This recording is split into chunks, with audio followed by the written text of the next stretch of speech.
Today I'm going to read, seriously, Snow White was so forgetful. The story of Snow White as told by the dwarfs by Nancy Lewin. I love Snow White dearly. She's a beautiful person, inside and out. But honestly, the girl's got a mind like a leaky bucket. Here's the real story of Snow White and the Seven Dwarfs. My name, by the way, is Seven. We dwarves used to have real names, but Snow White couldn't remember them. One day, we came home from the mines to find our cottage door open. We thought we had been burgled, but no, it was just a lovely little girl, sound asleep. In the morning, she had quite a story to tell. "Hello," she said. "I'm Snow White. The queen sent me into the woods, and a hunter was supposed to kill me, but he was nice and let me go, and I wandered a long time in the woods. I guess I'm very pretty, and that's why the queen doesn't like me.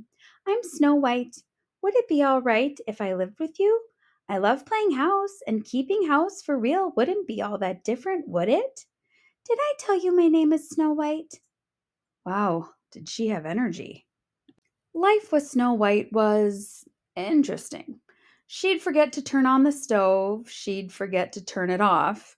She'd make banana cream pie and forget the bananas. She'd knit scarves that were 10 feet long just because she forgot to stop. On the bright side, she laughed at all of our jokes and she never complained about anything. Years passed. Snow White grew up, but she didn't really change. She remained her sweet, charming, forgetful self. Then one day, Five heard a rumor. "The queen knows Snow White is alive," he told us. "The magic mirror spilled the beans." We gave Snow White orders to stay inside the cottage. She was not to open the door to anyone. We knew the evil queen would try to hurt her. But Snow White quickly forgot. Twice we came home to find her lying on the floor. It was clearly the work of the queen. The first time, Snow White couldn't breathe. She was wearing a brand new corset that was laced too tightly. The second time, she had a poisoned comb in her hair. All the queen had to do was dress up as an old woman and offer something pretty for sale. Any thoughts of being careful went right out of Snow White's head. We posted reminders. We even wrote, "Do not open the door," in syrup on her pancakes. But once again, we came home to find Snow White on the floor. This time we couldn't help her. There was no corset to loosen or comb to remove. We thought she was dead, killed by a magical spell, and yet days passed and she remained as lovely as ever.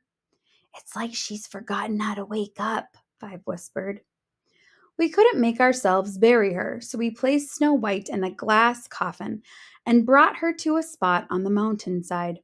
We took turns guarding her. Thank goodness that's not the end of the story.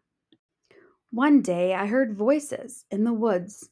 "No, Your Majesty, it's not time for lunch. We ate our lunch an hour ago. Don't you remember?" "All right, silly me."